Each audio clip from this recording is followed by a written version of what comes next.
La citación judicial llegó en un sobremanila, con mi nombre escrito a máquina como si fuera una delincuente. Rosalba Fagundes, demandada por dilapidación del patrimonio familiar. La firma al final me rompió el alma. Catarina Fagundes, mi hija, la niña que crié sola durante 20 años mientras trabajaba 12 horas diarias limpiando oficinas para que nunca le faltara nada. Ahora me acusa de robar dinero que es mío, por comprar una casa que pagué con mis propias manos arrugadas y mi espalda quebrada. Tengo 70 años y pensé que ya había visto todo el dolor que una madre puede soportar. Me equivoqué.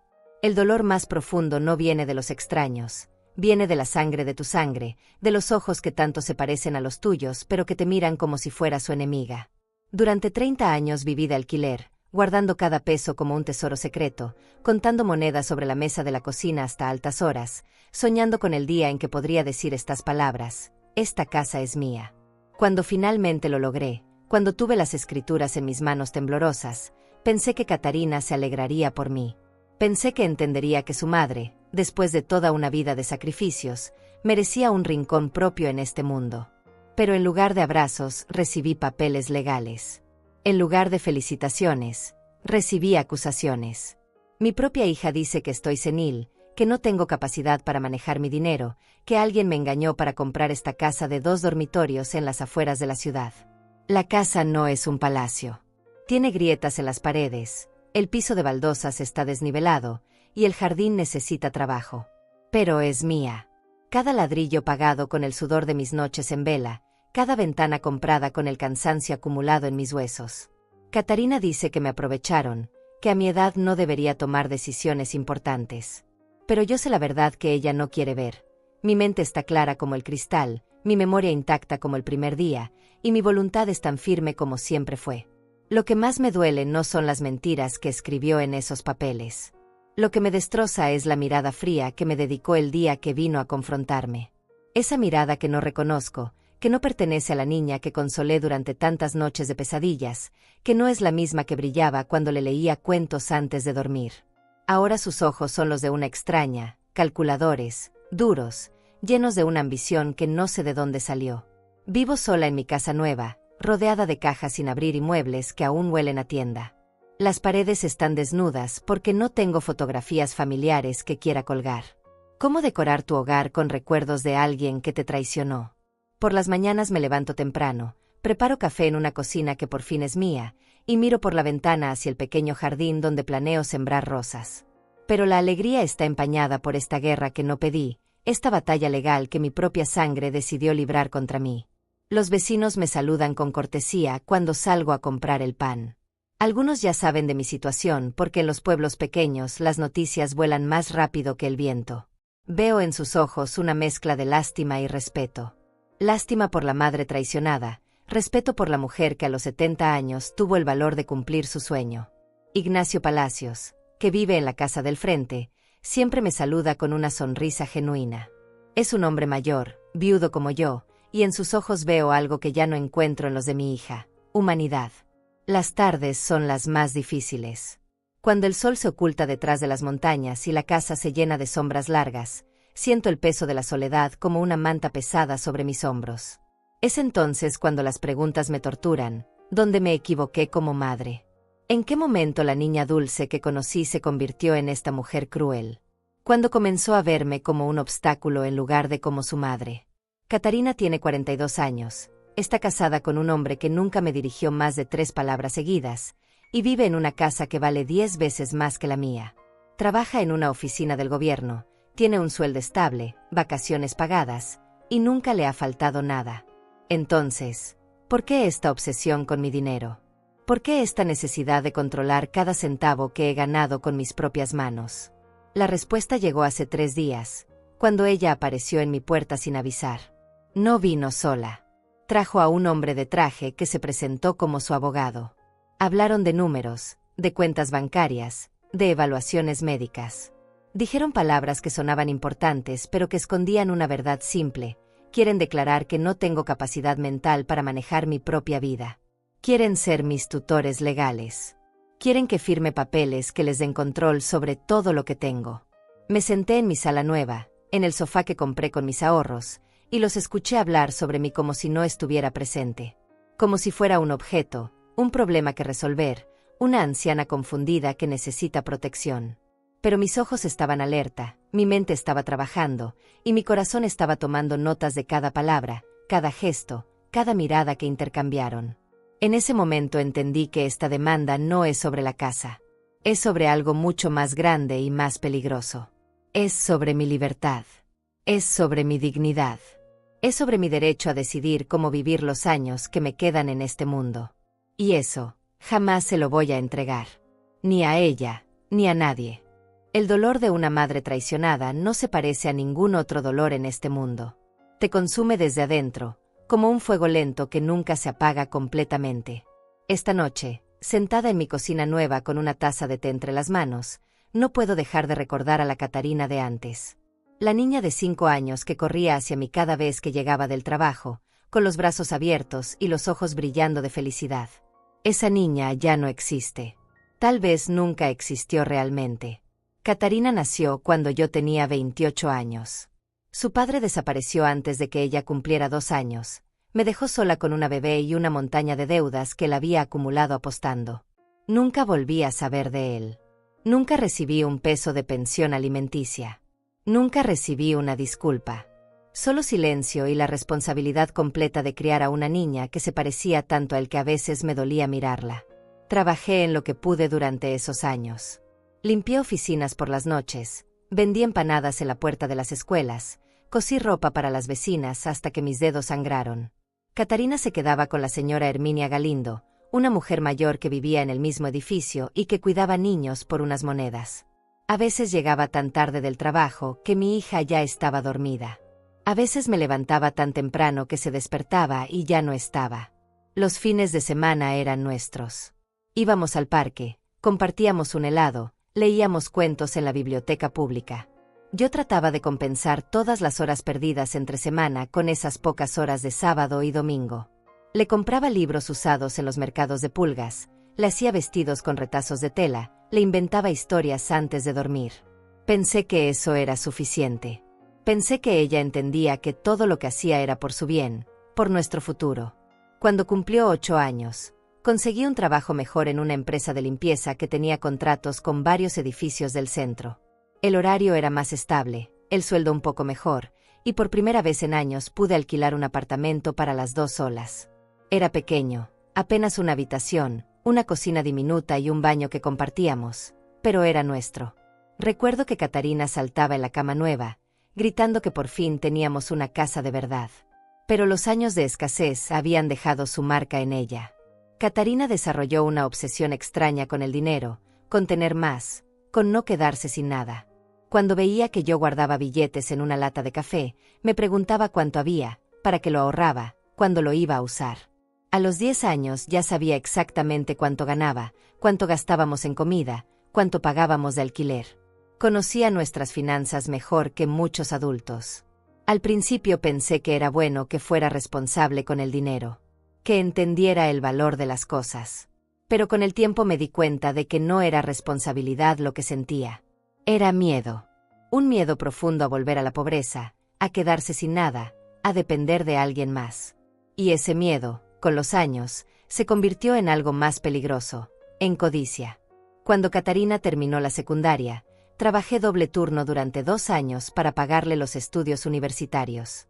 Me levantaba a las 4 de la mañana para limpiar oficinas, regresaba a casa a las 8 para prepararle el desayuno, y a las 9 ya estaba en mi segundo trabajo, cuidando a una anciana que vivía sola y necesitaba compañía. Llegaba a casa pasadas las 10 de la noche, con las piernas hinchadas y las manos agrietadas, pero con la satisfacción de saber que mi hija tendría un futuro mejor que el mío. Ella estudió administración pública. Se graduó con buenas calificaciones y enseguida consiguió trabajo en el municipio. Yo estaba tan orgullosa que lloré el día de su graduación. Mi niña, la hija de una mujer que limpiaba pisos, ahora tenía un título universitario y un trabajo respetable. Pensé que finalmente había logrado darle todo lo que se merecía. Pero el éxito cambió a Catarina. O tal vez solo reveló lo que siempre había estado ahí, escondido debajo de la superficie. Se mudó a un apartamento más grande, se casó con Alberto Telles, un hombre que trabajaba en el mismo municipio y que venía de una familia con dinero. Comenzó a avergonzarse de mí, de mi ropa sencilla, de mi forma de hablar, de mi trabajo. Las visitas se hicieron menos frecuentes. Las llamadas telefónicas se redujeron a ocasiones especiales. Cuando cumplí 60 años y me jubilé, pensé que por fin tendríamos tiempo para estar juntas, que podríamos recuperar esa cercanía que habíamos perdido. Pero Catarina tenía otros planes. Me sugirió que me mudara a una residencia para ancianos. Dijo que sería mejor para mí, que tendría compañía, que estaría más segura. Cuando me negué, se enojó. Dijo que era una testaruda, que no entendía lo que era mejor para mí. Los últimos 10 años han sido una batalla constante. Ella quiere controlar dónde vivo, cómo gasto mi dinero, con quién hablo, qué hago con mi tiempo. Dice que es preocupación, pero yo siento que es algo más. Es como si no pudiera soportar que yo tenga independencia, que pueda tomar mis propias decisiones, que tenga mi propia vida más allá de ser su madre. Ahora, mientras miro las fotos viejas que encontré en una de las cajas, veo a esa niña pequeña que solía abrazarme como si fuera lo más importante del mundo. Y me pregunto, ¿en qué momento dejé de serlo? ¿En qué momento me convertí en una carga, en un obstáculo, en un problema que resolver? ¿Fue gradual o hubo un momento específico en que decidió que ya no me necesitaba como madre, sino que me veía como una fuente de recursos? La traición duele más cuando viene de alguien que amaste incondicionalmente. Cuando viene de alguien por quien sacrificaste tu juventud, tu tiempo, tu energía, tus sueños. Cuando viene de la persona que se suponía que te protegería en la vejez, no que te atacaría. 3 días después de recibir la citación judicial, Catarina apareció en mi puerta con una sonrisa que no llegaba a sus ojos. Traía flores, un ramo de claveles blancos que parecían más apropiados para un funeral que para una reconciliación. Su voz sonaba dulce, demasiado dulce, como el jarabe que le daba cuando estaba enferma de niña. Pero yo ya no era una niña, y ella ya no era la hija que conocía. Mamá, dijo, necesitamos hablar. Creo que hubo un malentendido terrible. Yo no quiero lastimarte, solo quiero protegerte. Entró sin esperar invitación, sus ojos recorriendo mi sala nueva como si estuviera evaluando cada mueble, cada objeto, calculando su valor. Se sentó en mi sofá con la elegancia estudiada de alguien que ha aprendido a actuar en público, pero había algo tenso en sus movimientos, algo forzado en su postura. Alberto no vino conmigo porque está trabajando. Mintió. Pero él también está preocupado por ti. Los dos pensamos que tal vez tomaste una decisión demasiado rápida con esto de la casa. No es que esté mal, mamá, es solo que, bueno, a nuestra edad a veces necesitamos que alguien nos ayude a pensar las cosas mejor. A nuestra edad. Como si tuviéramos la misma edad. Como si yo fuera una anciana senil y ella una adulta responsable. Catarina tiene 42 años, yo 70. 28 años de diferencia que ella usa como un arma cada vez que quiere hacerme sentir incompetente. Pero mi mente está tan clara como el agua, mis recuerdos tan nítidos como fotografías, y mi intuición tan afilada como una navaja. Mira, mamá, continuó, dejando las flores sobre la mesa de centro con cuidado exagerado. He estado pensando mucho en esto. Tal vez podríamos encontrar una solución que nos beneficie a todas. Yo podría ayudarte a administrar tu dinero, asegurarme de que estés bien cuidada, que no te falte nada. Podríamos vender esta casa y buscar algo más adecuado para ti, algo más pequeño, más fácil de mantener. Sus palabras sonaban razonables, pero había algo en su tono que me ponía los nervios de punta. Era la misma voz que usaba cuando era niña y había roto algo, cuando trataba de convencerme de que había sido un accidente, de que no era su culpa. Era la voz de alguien que está mintiendo, pero que ha practicado la mentira hasta perfeccionarla. No necesito que nadie administre mi dinero, le dije. Mi voz salió más firme de lo que esperaba. Tengo 70 años. No soy una niña. He manejado mis finanzas durante toda mi vida adulta, crié a una hija yo sola, trabajé hasta jubilarme, y ahorré cada peso que tengo en el banco. No necesito tutores. La sonrisa de Catarina se tensó ligeramente. Mamá, no se trata de necesidad. Se trata de prevención. A veces, cuando envejecemos, podemos tomar decisiones que nos parecen buenas en el momento, pero que realmente no lo son. Esta casa, por ejemplo, ¿realmente la necesitas? Es muy grande para una persona sola, está lejos de todo, el mantenimiento va a ser costoso. No está lejos de todo, respondí. Está a 20 minutos del centro en autobús. Tiene un jardín donde puedo plantar flores. Tiene 2 habitaciones, una para mí y otra para cuando vengan visitas. Aunque últimamente las visitas son pocas. El comentario la molestó. Lo vi en la forma en que apretó los labios, en cómo sus dedos se tensaron sobre su bolso. Mamá, no seas injusta. Yo vengo a verte. Es solo que tengo mucho trabajo, muchas responsabilidades. Alberto y yo estamos pensando en tener hijos, y eso requiere planificación, estabilidad financiera. Ahí estaba. La verdad se asomaba entre las mentiras como una rata saliendo de su madriguera. Catarina y Alberto querían tener hijos y necesitaban dinero. Mi dinero. El dinero que había guardado durante 30 años, peso por peso, sacrificio por sacrificio, para tener una vejez digna y un hogar propio. Entiendo que quieran formar una familia, dije con cuidado. Pero eso no tiene nada que ver conmigo o con mi casa. Yo ya crié a mi hija. Ya cumplí con mi parte. Ahora me toca vivir para mí. Sus ojos se endurecieron por un segundo, pero rápidamente recuperó la compostura. Claro, mamá, tienes razón. Perdóname, no quise decir eso. Es solo que me preocupo por ti. Vivir sola puede ser peligroso a tu edad. ¿Qué pasa si te caes? ¿Qué pasa si te enfermas? ¿Quién va a cuidarte? La preocupación falsa me daba náuseas. Durante años había vivido sola en apartamentos alquilados y nunca había mostrado esa preocupación. Ahora que tenía una casa propia, de repente se había vuelto una anciana frágil que necesitaba supervisión constante. La coincidencia era demasiado obvia para ignorarla. Tengo teléfono, dije. Tengo vecinos. Tengo médico. Y sobre todo, tengo mi dignidad. No voy a renunciar a mi independencia porque tú tengas miedo de que me pase algo. Se levantó del sofá con un suspiro teatral. Mamá, está siendo muy difícil. Solo quiero lo mejor para ti. Mira, he estado hablando con un médico que es amigo de Alberto. Él dice que a veces las personas mayores pueden tener episodios de confusión, tomar decisiones impulsivas. No es culpa de nadie, es solo parte del envejecimiento. Pero hay formas de protegerte de esos episodios. Ah, ahí estaba. El médico amigo. La evaluación psiquiátrica. La declaración de incapacidad mental. Todo el plan se desplegaba ante mis ojos como un mapa detallado. Catarina no había venido a reconciliarse. Había venido a preparar el terreno para el siguiente paso de su estrategia. No necesito protección, le dije, poniéndome de pie también. Lo que necesito es respeto. Respeto por mis decisiones, por mi inteligencia, por mi derecho a vivir mi vida como yo quiera. Y eso es algo que tú no me has dado en años. Su máscara se resquebrajó un poco más. Mamá, no seas dramática. Solo te estoy pidiendo que pienses las cosas bien. Que consideres otras opciones. Que me permitas ayudarte. Soy tu hija, tengo derecho a preocuparme por ti. Ser mi hija te da derecho a amarme, a respetarme, a visitarme. No te da derecho a controlar mi vida o a decidir qué es mejor para mí. Eso lo decido yo, mientras tenga salud mental, que la tengo. Caminó hacia la puerta, pero se detuvo antes de salir. Mamá, te voy a dar una semana para que lo pienses. Una semana para que reconsideres tu posición.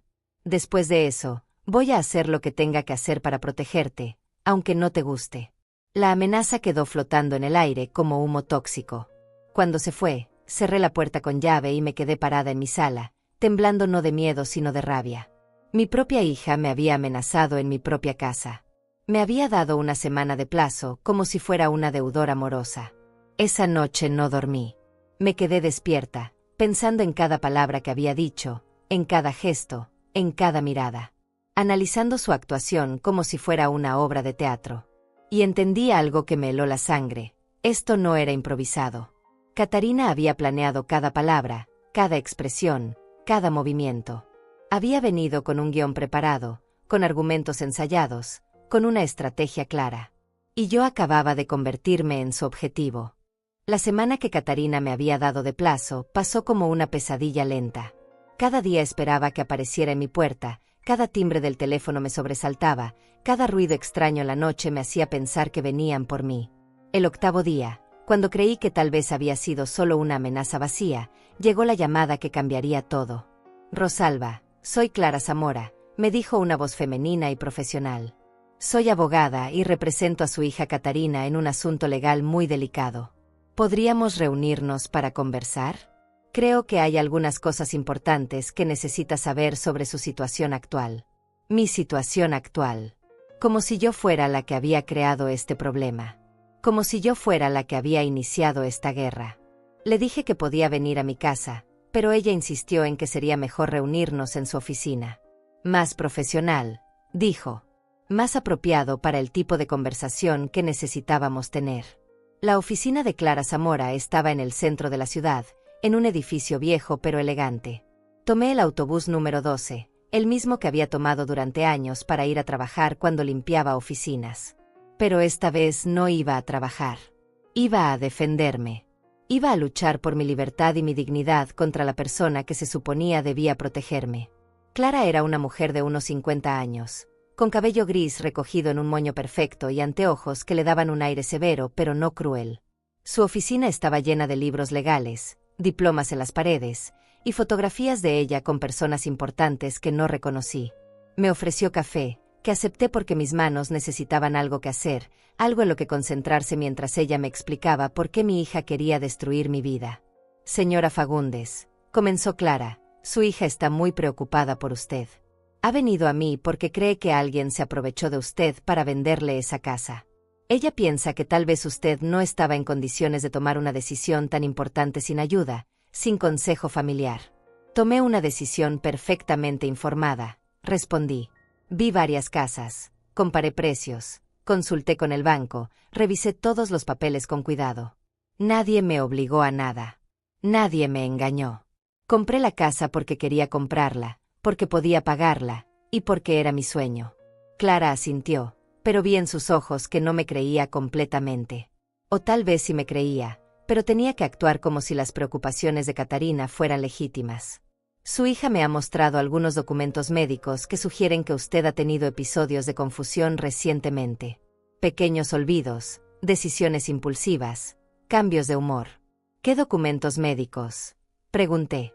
Yo no he ido al médico en meses, excepto por mi chequeo rutinario de la presión arterial. Y en ese chequeo el doctor me dijo que estaba perfectamente bien para mi edad.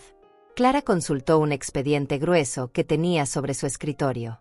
Según lo que tengo aquí, usted visitó la clínica San Rafael hace 3 semanas. El médico que la atendió notó algunos signos de posible deterioro cognitivo, desorientación temporal, dificultad para recordar fechas específicas, cierta agitación cuando se le hicieron preguntas sobre sus finanzas. Eso era mentira. Una mentira completa y elaborada. Yo no había estado en ninguna clínica San Rafael. No conocía esa clínica. Nunca había oído ese nombre. Pero ahí estaba, en un expediente oficial, con sellos y firmas que parecían completamente legítimos. Alguien había fabricado una historia médica falsa para mí. Eso es imposible, dije, tratando de mantener la calma. Yo no he estado en esa clínica. No conozco a ningún médico ahí. Alguien está mintiendo. Clara me miró con la expresión compasiva que las personas usan cuando piensan que está senil. Señora Fagundes, es posible que no recuerde la visita. A veces, cuando estamos estresados o confundidos, nuestra memoria puede jugarnos malas pasadas. Su hija dice que usted ha estado muy nerviosa últimamente, muy defensiva cuando alguien trata de ayudarla. Mi defensividad se disparó como un resorte. Estoy defensiva porque mi propia hija me está atacando. Estoy nerviosa porque alguien está tratando de robarme mi libertad y mi dignidad. Y ahora descubro que también están inventando historias médicas falsas sobre mí. ¿Cómo quieren que reaccione? ¿Con gratitud? Clara levantó las manos en un gesto conciliador. Nadie quiere robarle nada, señora Fagundes. Su hija solo quiere protegerla. Mire, lo que ella está proponiendo es muy razonable. Una curatela temporal, solo hasta que podamos determinar si usted está en condiciones de manejar sus finanzas de manera segura. Durante ese tiempo, ella se haría cargo de sus asuntos económicos, se aseguraría de que sus necesidades estén cubiertas, y trabajaríamos juntos para encontrar el mejor arreglo para su situación de vivienda. Curatela. La palabra me golpeó como una bofetada. Catarina quería ser mi curadora legal. Quería que un juez declarara que yo no tenía capacidad mental para manejar mi propia vida. Quería convertirme en una niña otra vez, pero esta vez con ella como la madre que decidía todo por mí. No voy a firmar nada, dije, poniéndome de pie. No voy a aceptar ninguna curatela. Mi mente está perfectamente clara, mi salud está bien, y mis decisiones son mías. Si mi hija quiere luchar contra mí en los tribunales, que lo haga. Pero no voy a renunciar a mi libertad voluntariamente. Clara suspiró como si estuviera lidiando con una niña caprichosa. Señora Fagundes, si usted no coopera, esto puede volverse muy complicado. Su hija está dispuesta a llevar esto a los tribunales, y con la evidencia médica que tiene, es muy probable que gane. Sería mucho mejor para todos si llegamos a un acuerdo amigable. La evidencia médica falsa, quiso decir. Los informes inventados, las visitas que nunca sucedieron, los diagnósticos de médicos que nunca me habían visto. Todo fabricado con la ayuda de quién sabe cuántas personas dispuestas a mentir por dinero o por favores. Me dirigí hacia la puerta, pero Clara me detuvo con una última advertencia.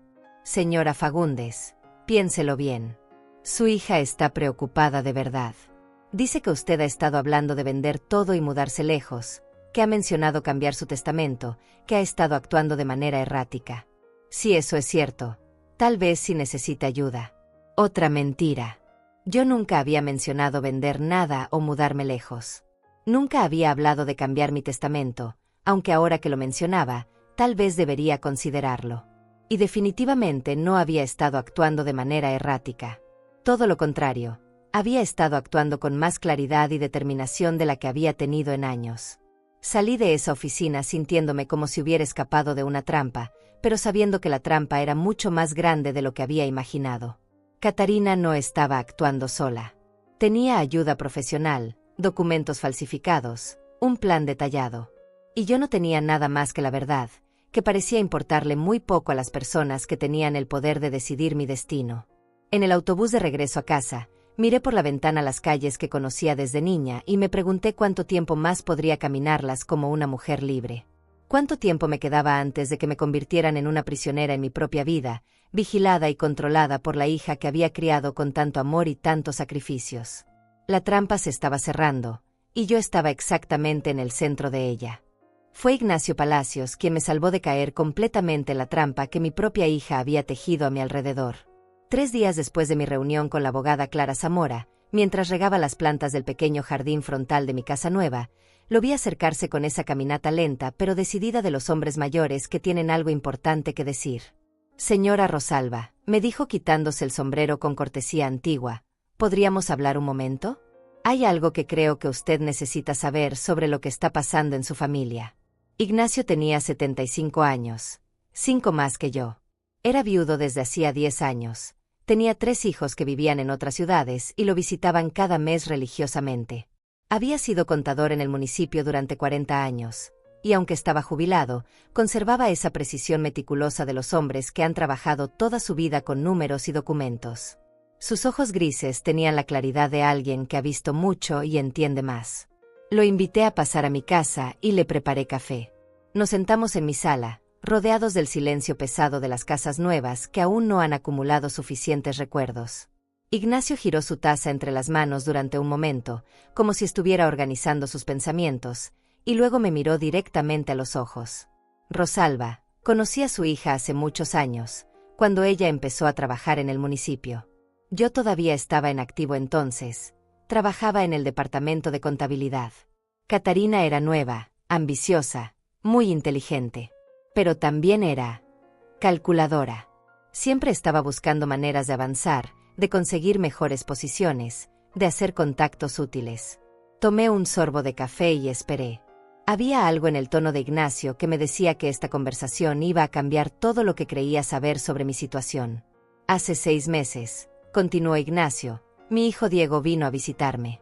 Él trabaja en el registro civil, en la sección de documentos legales. Durante la cena, mencionó algo que me llamó la atención. Dijo que había visto pasar por su oficina algunos documentos relacionados con procedimientos de curatela. Documentos que incluían el nombre de Catarina Fagundes como solicitante. Mi taza tembló en mis manos.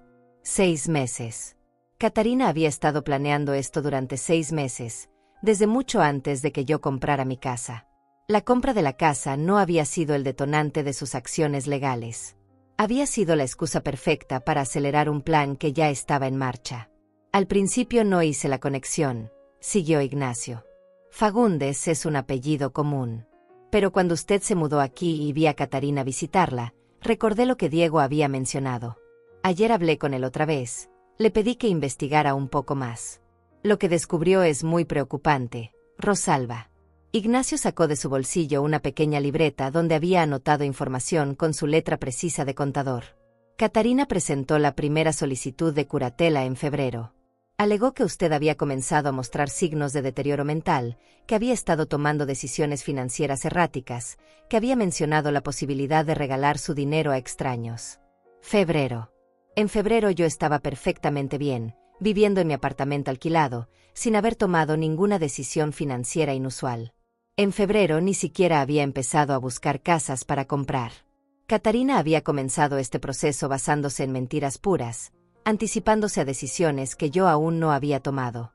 Pero eso no es todo, continuó Ignacio, pasando una página de su libreta. Su hija también solicitó informes médicos de varios doctores. Algunos eran médicos reales que usted había visitado en el pasado, pero otros eran médicos que nunca la habían examinado. Médicos que escribieron informes basándose únicamente en lo que Catarina les contó sobre su estado mental. La sala giró a mi alrededor. Los informes médicos falsos no habían sido un invento de última hora. Habían sido fabricados sistemáticamente durante meses, con la complicidad de profesionales que habían aceptado dinero o favores a cambio de mentir sobre mi salud mental. Mi propia hija había construido una red de mentiras tan elaborada y convincente que cualquier juez la habría creído. Hay más, dijo Ignacio, y su voz se volvió aún más seria. Diego también descubrió que Catarina ha estado haciendo consultas sobre el valor de propiedades en esta zona.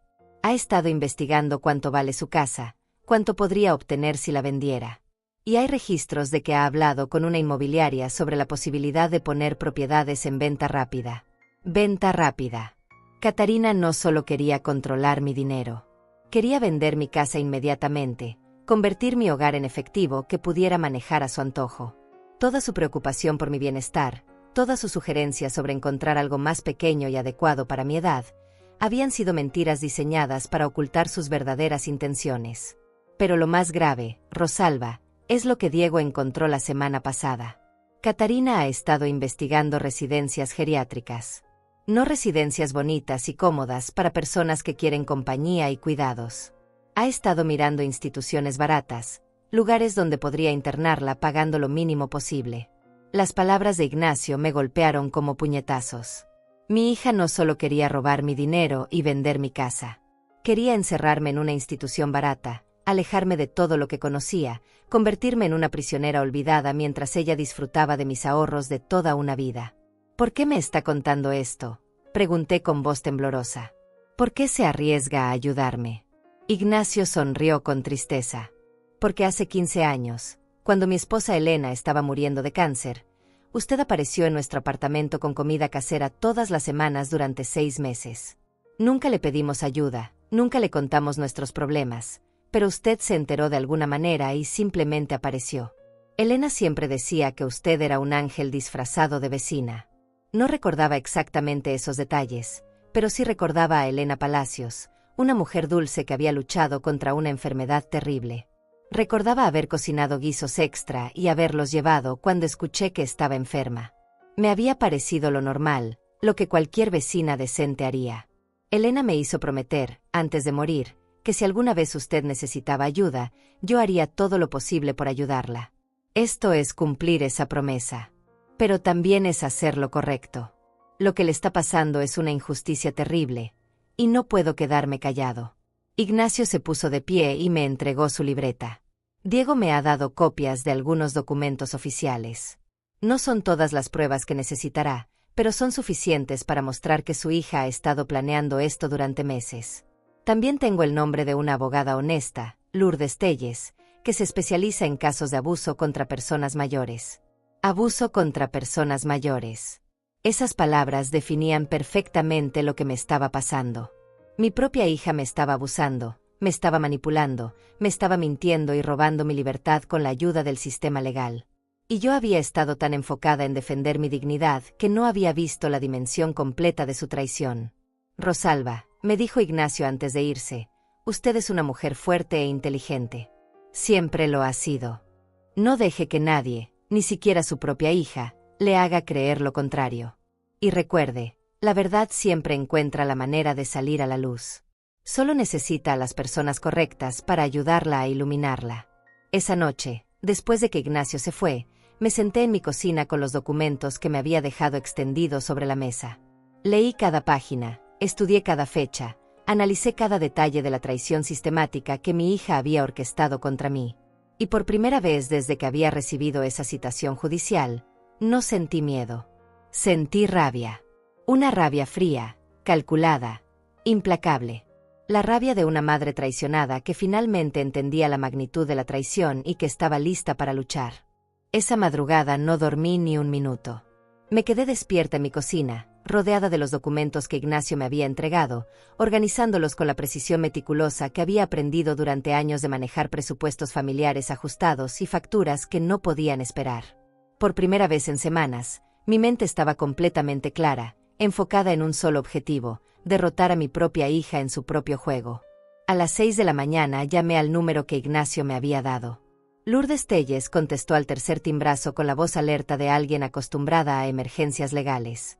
Le expliqué mi situación en pocas palabras, sin dramatismo, solo hechos. Me dijo que podía verme esa misma tarde, que trajera todos los documentos que tuviera, y que no hablara con nadie más sobre el caso hasta que nos reuniéramos. Lourdes tenía una oficina pequeña, pero ordenada en una calle tranquila del centro. Era una mujer de unos 40 años, con cabello negro recogido en una cola de caballo simple y ojos que parecían ver todo sin juzgar nada. Cuando le mostré los documentos que Ignacio había conseguido, su expresión se endureció gradualmente hasta convertirse en algo parecido a la indignación controlada. «Esto es fraude documentario», me dijo después de revisar los papeles médicos falsos. «Esto es conspiración para cometer abuso financiero contra una persona mayor. Y esto», señaló uno de los informes médicos más elaborados, «esto es falsificación de documentos oficiales. Su hija no solo está tratando de robarle su dinero, señora Fagundes. Está cometiendo varios delitos graves». Le conté todo desde el principio. La visita de Catarina con las flores y las amenazas encubiertas. La reunión con Clara Zamora y los informes médicos inventados. La revelación de Ignacio sobre los meses de planificación previa. Lourdes tomaba notas en una tablet, haciendo preguntas específicas, pidiendo detalles exactos de fechas y conversaciones. «Necesitamos ser muy estratégicas», me dijo cuando terminé mi relato. «Su hija tiene ventaja porque presentó su caso primero, porque tiene documentos que parecen oficiales, y porque lamentablemente los jueces a veces tienen prejuicios sobre las capacidades de las personas mayores. Pero nosotras tenemos algo mejor, tenemos la verdad, y tenemos evidencia de que ella ha cometido delitos». Lourdes me explicó que necesitábamos construir un caso sólido que no solo demostrara mi competencia mental, sino que también expusiera la red de mentiras que Catarina había creado. Primero, me enviaría con un psiquiatra independiente para una evaluación completa que demostrara mi estado mental saludable. Segundo, investigaríamos cada uno de los médicos que habían firmado informes falsos sobre mí. Tercero, recopilaríamos evidencia de que Catarina había estado planeando esto durante meses antes de que yo comprara la casa. «Pero hay algo más que podemos hacer», añadió Lourdes con una sonrisa que no llegaba a ser cruel, pero que definitivamente era satisfecha. «Podemos tender nuestra propia trampa. Si su hija está tan segura de que usted es incompetente, tal vez podamos usar esa confianza en su contra». El plan que Lourdes propuso era elegante en su simplicidad. Yo fingiría estar confundida y asustada por toda la situación legal. Le diría a Catarina que había reflexionado y que tal vez ella tenía razón, que tal vez sí necesitaba ayuda para manejar mis asuntos. La invitaría a venir a mi casa para discutir los detalles de cómo podríamos proceder. Y durante esa conversación, con el permiso legal correspondiente, grabaríamos todo lo que dijera. «Es arriesgado», me advirtió Lourdes. «Si su hija sospecha algo, podría volverse más cautelosa. Pero si funciona, podríamos conseguir que admita sus verdaderas motivaciones, que revele detalles sobre cómo fabricó los documentos médicos, o que haga declaraciones que demuestren que sabe perfectamente que usted está mentalmente competente». Acepté el plan inmediatamente. Después de meses de sentirme como una víctima indefensa, la idea de tomar control activo de la situación me llenaba de una energía que no había sentido en años. No iba a seguir esperando a que otros decidieran mi destino. Iba a luchar, y lo iba a hacer con inteligencia, paciencia y determinación. Esa misma noche llamé a Catarina. Modulé mi voz para que sonara cansada, derrotada, confundida. Catarina, le dije, he estado pensando mucho en lo que me dijiste. Tal vez tengas razón. Tal vez sí necesito ayuda. Esta situación legal me tiene muy angustiada, y no sé qué hacer. La satisfacción en su voz era inconfundible. Oh, mamá, sabía que lo entenderías. Esto es lo mejor para ti, te lo prometo. Mañana por la tarde puedo ir a tu casa y podemos hablar sobre cómo vamos a proceder. Todo va a estar bien, verás. Pasé todo el día siguiente preparándome como una actriz preparándose para el papel más importante de su vida. Practiqué frente al espejo expresiones de confusión y vulnerabilidad. Organicé papeles en mi mesa para que pareciera que había estado tratando de entender documentos complicados. Incluso dejé algunas facturas sin abrir para reforzar la imagen de una anciana abrumada por las responsabilidades financieras. Lourdes llegó 2 horas antes que Catarina para instalar discretamente el equipo de grabación. Micrófonos diminutos escondidos en floreros, una cámara pequeña camuflada entre los libros de la estantería. Todo legal, todo con las autorizaciones correspondientes, todo diseñado para capturar cada palabra y cada gesto de mi hija. Cuando Catarina llegó, traía consigo una carpeta gruesa llena de documentos y esa sonrisa victoriosa que apenas podía disimular. Se veía diferente, más relajada, como si hubiera ganado una batalla difícil. No sabía que la guerra apenas estaba comenzando. Mamá, me dijo sentándose en mi sofá como si fuera la dueña de la casa, qué bueno que hayas decidido ser razonable. Mira, he traído algunos papeles que necesitas firmar. Son para transferir temporalmente el manejo de tus cuentas bancarias a mi nombre, solo hasta que todo este asunto legal se resuelva. Temporalmente, repetí con voz temblorosa. ¿Y qué pasa con mi casa? Su sonrisa se ensanchó. Bueno, mamá, he estado hablando con algunos agentes inmobiliarios. Esta casa es demasiado grande para ti, y el mantenimiento va a ser muy costoso. Podríamos venderla y buscar algo más adecuado. Un apartamento pequeño, o tal vez una residencia donde tengas compañía y cuidados profesionales. ¿Una residencia?, pregunté, fingiendo sorpresa. ¿Quieres decir como un hogar de ancianos? No un hogar de ancianos, mamá. Una residencia asistida. Un lugar donde puedas tener tu privacidad, pero también ayuda cuando la necesites. He estado investigando algunas opciones muy buenas. Hay una en particular que está muy bien de precio y tiene todos los servicios básicos. Muy bien de precio. Servicios básicos. Las palabras que confirmaban exactamente lo que Ignacio me había dicho. Catarina había estado investigando instituciones baratas donde pudiera encerrarme gastando lo mínimo posible de mi propio dinero. Seguimos hablando durante casi 2 horas. Catarina, confiada en su victoria, se relajó completamente y comenzó a revelar detalles que no debería haber compartido. Mencionó nombres de médicos que la habían ayudado sin examinarme. Habló sobre cómo había convencido a Clara Zamora de que mi caso era claro. Incluso se rió cuando describió lo fácil que había sido conseguir que algunos profesionales escribieran informes basándose solo en su descripción de mi supuesto deterioro mental. Cuando finalmente se fue, después de que yo firmara papeles que Lourdes ya me había asegurado que serían fácilmente anulables, me quedé sentada en mi sala sintiendo una mezcla extraña de triunfo y tristeza. Había conseguido la evidencia que necesitaba para destruir el caso de Catarina. Pero también había confirmado que mi propia hija era capaz de una crueldad y una codicia que nunca había imaginado posibles. Esa noche, Lourdes y yo revisamos las grabaciones.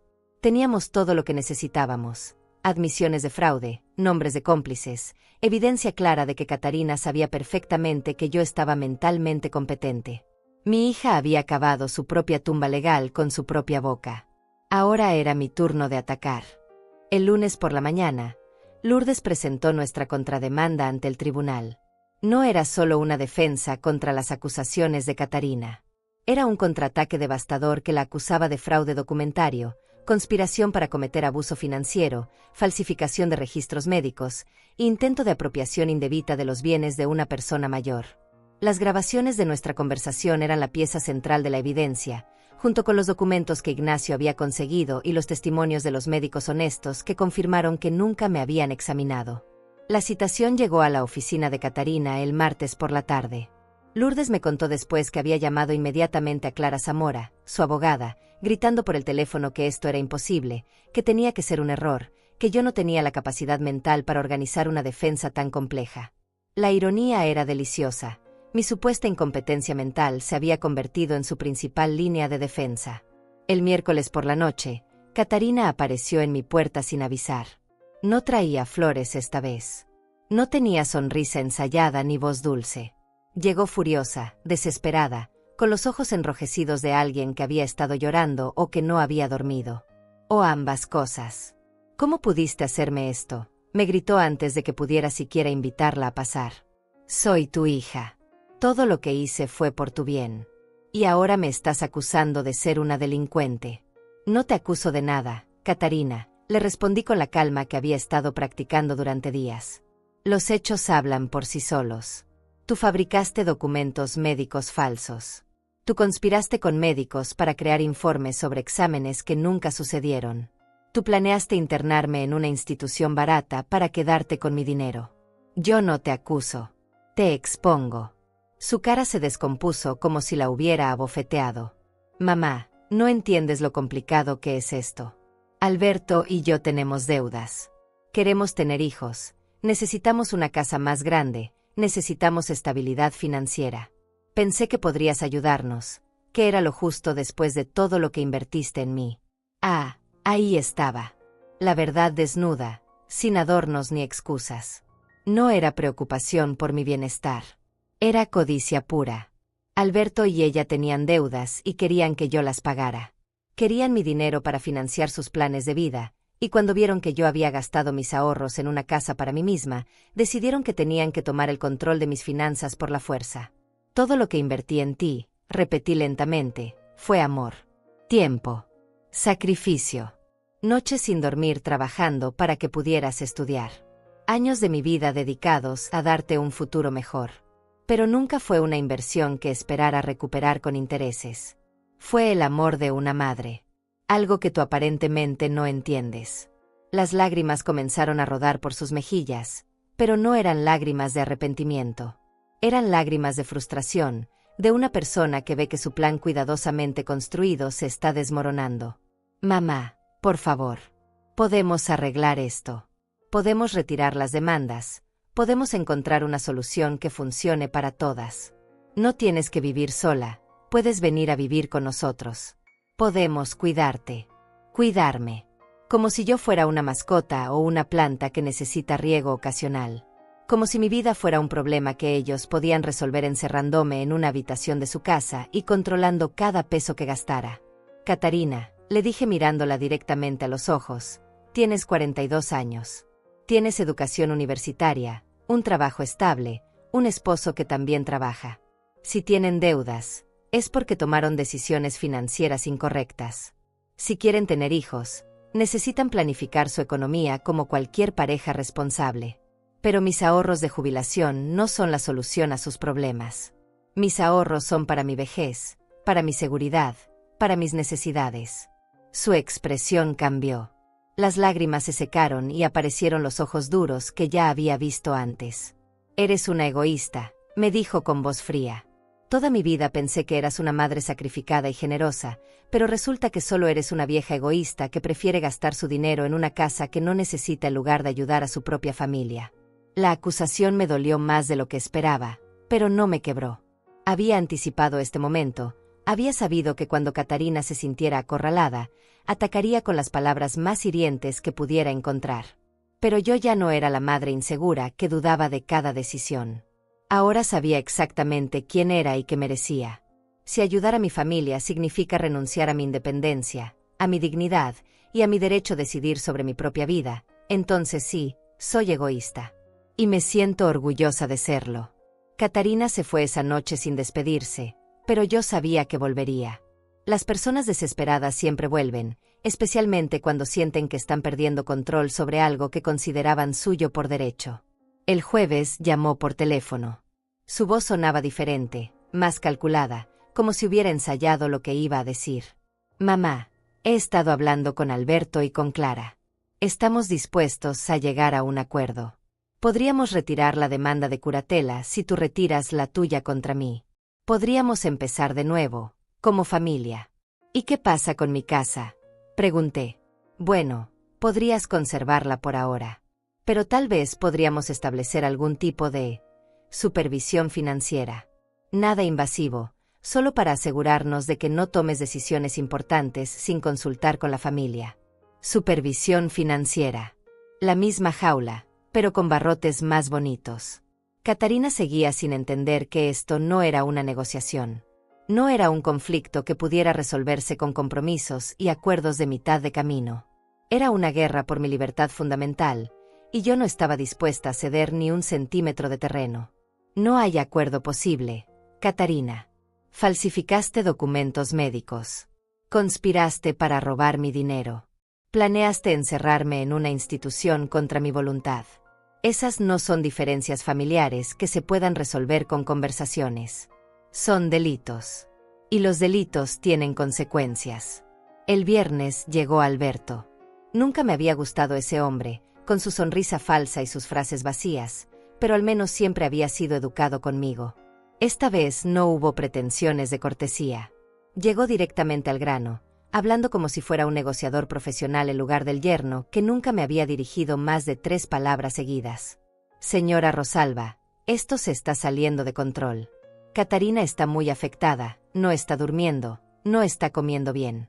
Todo esto la está enfermando. Estoy seguro de que podemos encontrar una solución que beneficie a todos. La solución que beneficia a todos, le respondí, es muy simple. Catarina retira su demanda, admite públicamente que fabricó evidencia falsa contra mí, pide disculpas por intentar robar mi dinero, y se compromete a no interferir nunca más en mis decisiones personales. Esa es la única solución que aceptaré.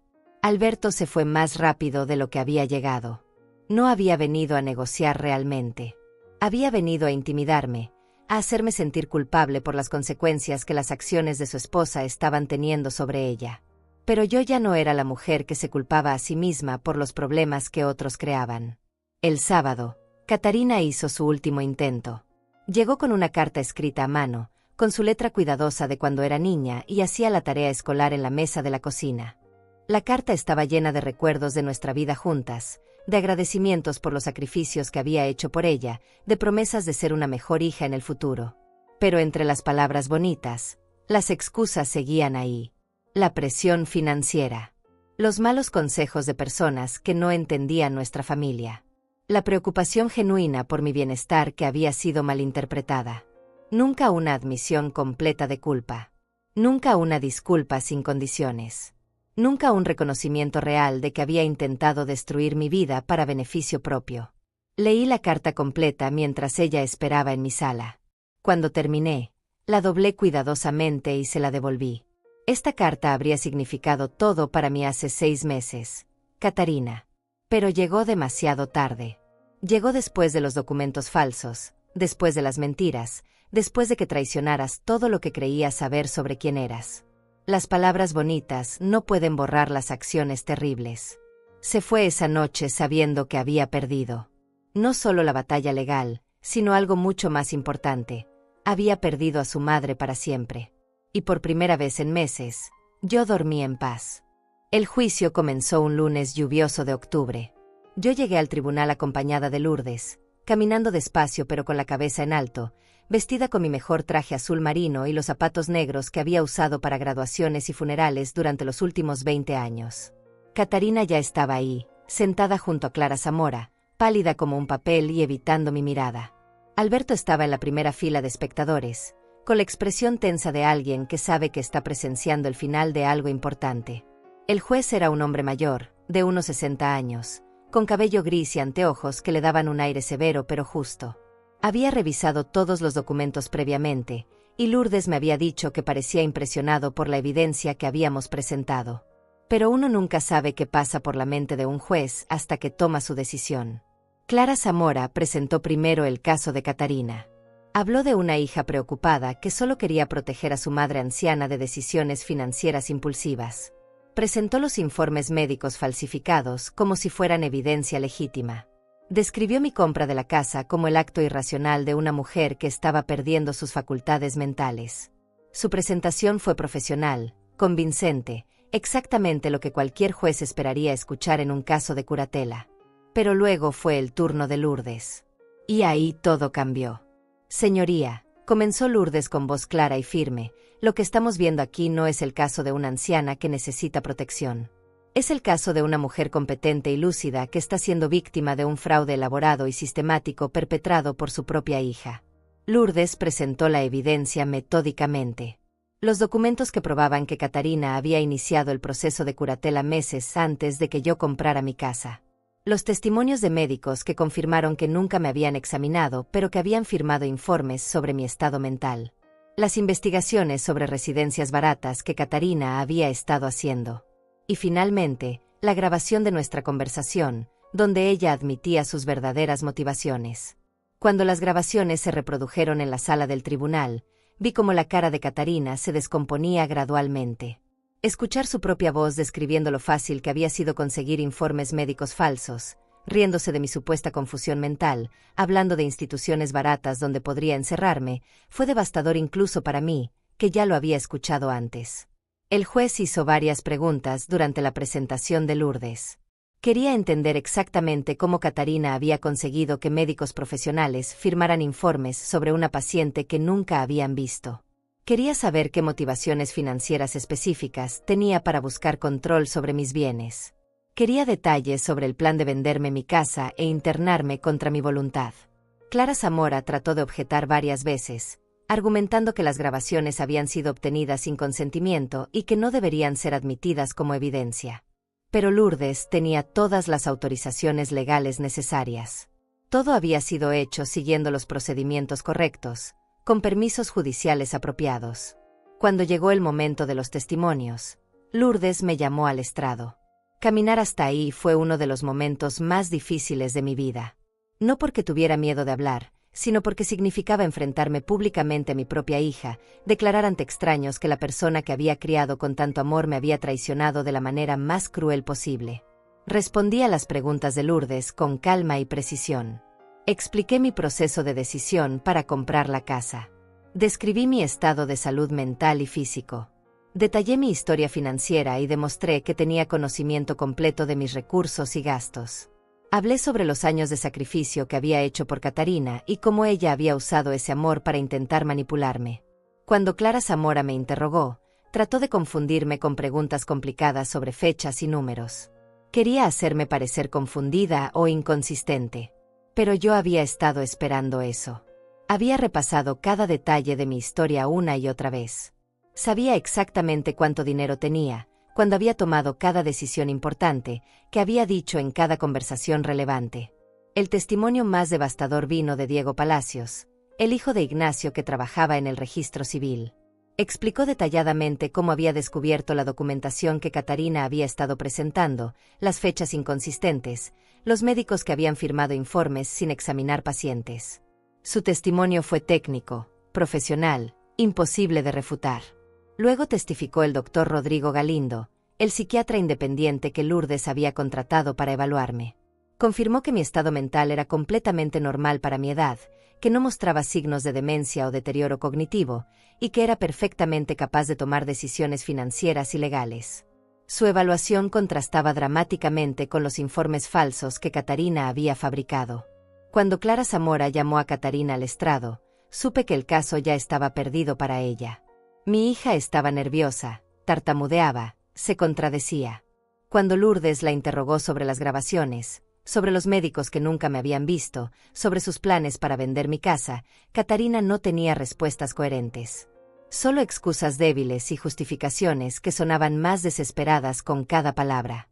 El momento más doloroso llegó cuando Lourdes le preguntó directamente si había falsificado documentos médicos.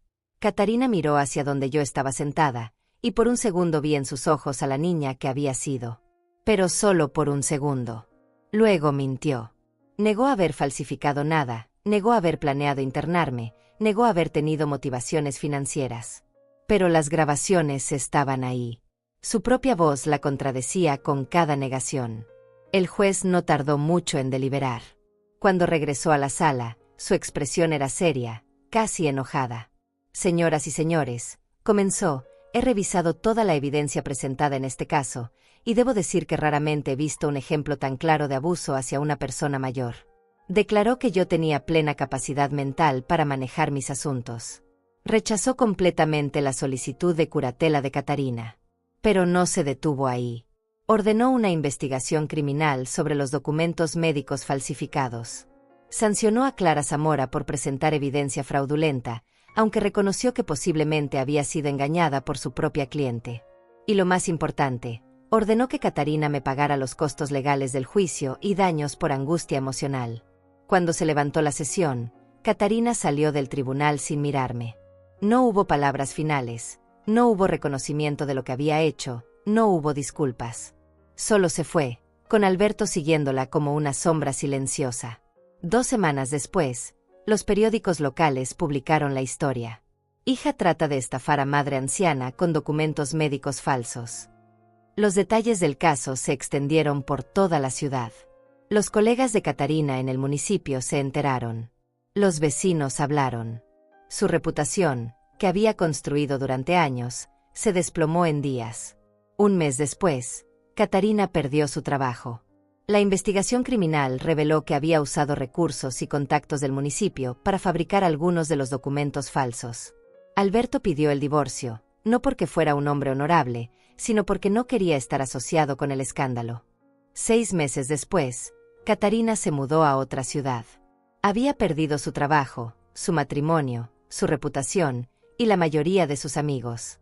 Pero sobre todo, había perdido a su madre. Y a diferencia de las otras pérdidas, esa era una que nunca podría recuperar. Yo observé todo desde la distancia, sin alegría pero sin pena. La justicia es fría, pero es justa. Catarina había elegido su camino cuando decidió traicionarme. Las consecuencias de esa elección no eran mi responsabilidad. Eran suyas, y solo suyas. 6 meses después del juicio, me levanto cada mañana en mi casa con una sensación que había olvidado existía: paz. Verdadera paz. No la tranquilidad forzada de quien trata de convencerse de que todo está bien, sino la serenidad profunda de quien sabe que está exactamente donde debe estar, viviendo exactamente la vida que merece. Mi jardín está floreciendo. Las rosas que planté en enero ya tienen sus primeros brotes, y los tomates que sembré en marzo están dando frutos hermosos y rojos.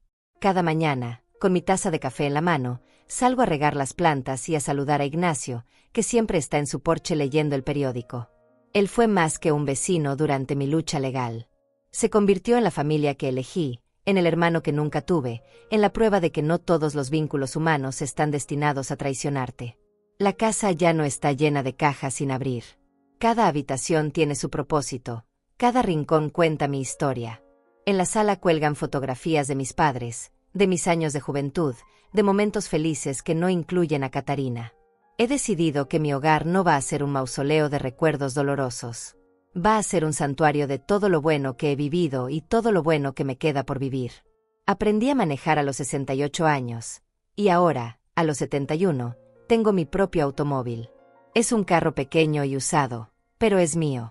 Cada vez que me siento detrás del volante y enciendo el motor, siento una libertad que no había experimentado nunca en mi vida.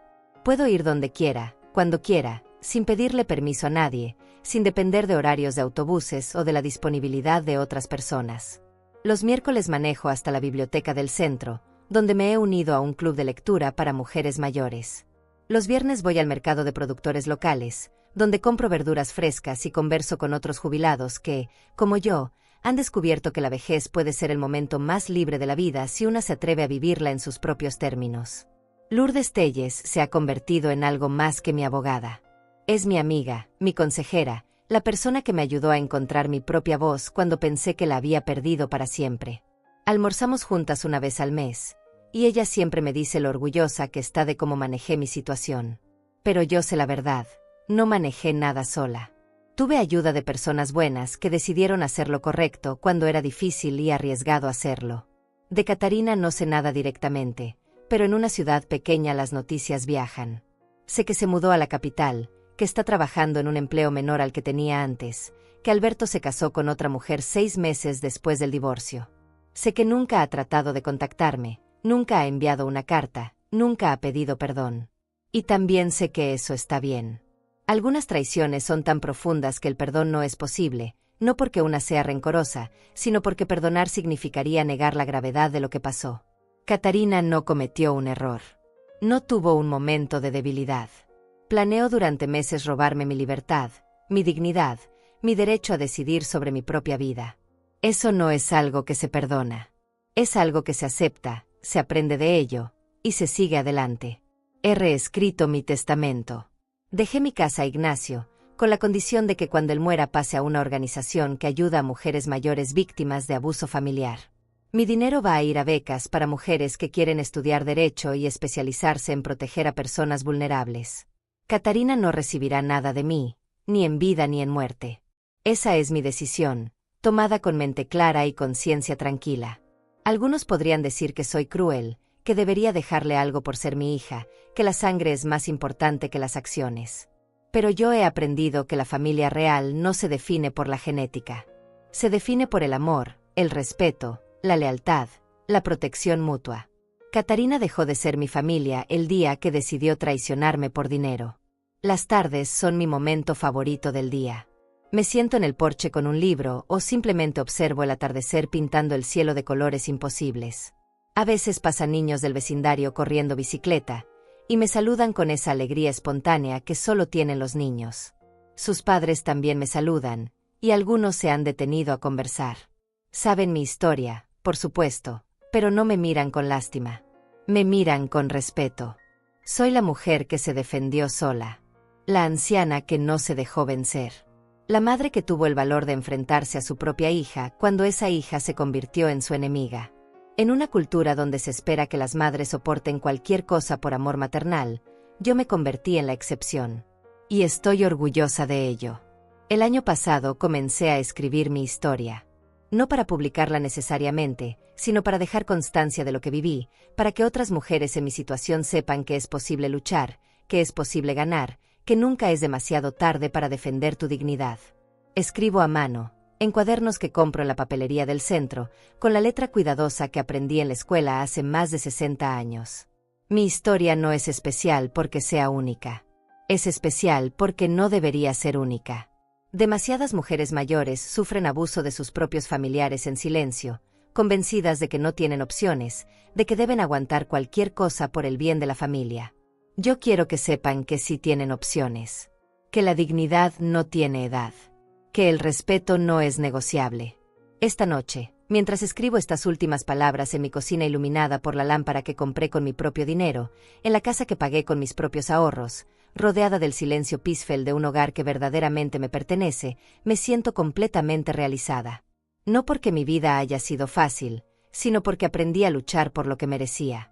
A las mujeres que están escuchando esta historia, les digo esto: nunca es demasiado tarde para comenzar de nuevo. Nunca son demasiado viejas para defenderse. Nunca están demasiado solas para encontrar aliados. La dignidad es un derecho, no un privilegio. Y ese derecho no tiene fecha de vencimiento. Gracias por escuchar mi historia. Gracias por permitirme compartir con ustedes lo que aprendí en los momentos más difíciles de mi vida. Si esta historia les ha servido, si les ha dado fuerza o esperanza, entonces cada día de lucha valió la pena. Recuerden, ustedes merecen respeto. Ustedes merecen amor verdadero. Y ustedes merecen vivir sus años dorados en libertad y paz.